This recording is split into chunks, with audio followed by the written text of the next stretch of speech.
औज़ुबिल्लाहिमिनश्शैतानिर्रजीम बिस्मिल्लाहिर्रहमानिर्रहीम।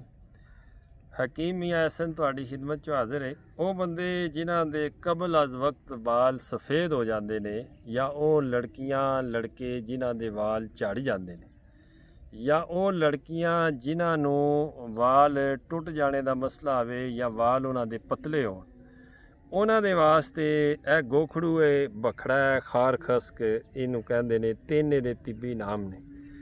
ताज़ा लैके अजकल ये आम मिल जाता है और 2-2.5-3 महीने तक ये मिल जाएगा। इनू ताज़ा लैके ते तुसां इसनू कुट के इसका पानी करना है।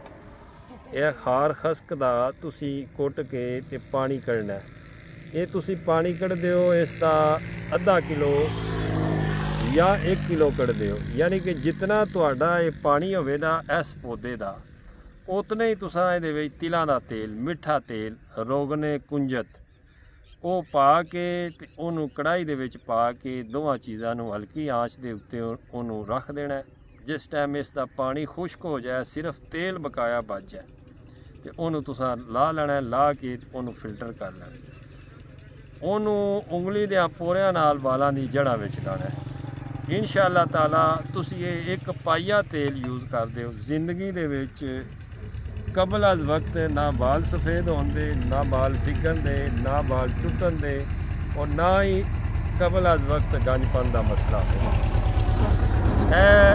अक्सीरी बूटी है, इस दे विच कुछ तो चांदी बनाया जाता है, इस दे विच शिंगरफ तैयार किया जाता है, इस दे विच हड़ताल वर्किया तैयार की जाती है, इस दे विच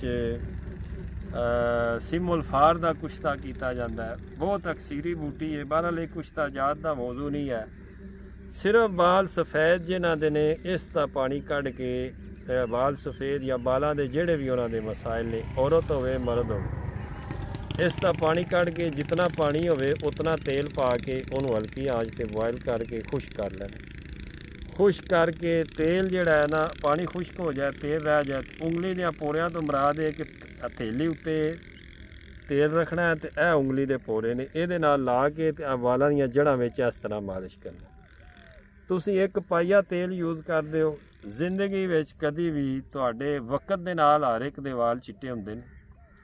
कबल अज वक्त ना वाल सफ़ेद होंदे, ना वाल डिगन दे, ना गंजपन आवेदा, और वाल जिहड़े टुटना औरतां दे विच वाल लम्मे ना होना, उन्हां दा भी मसले दा बेहतरीन हल। बहुत शुक्रिया आप दा। ईमान।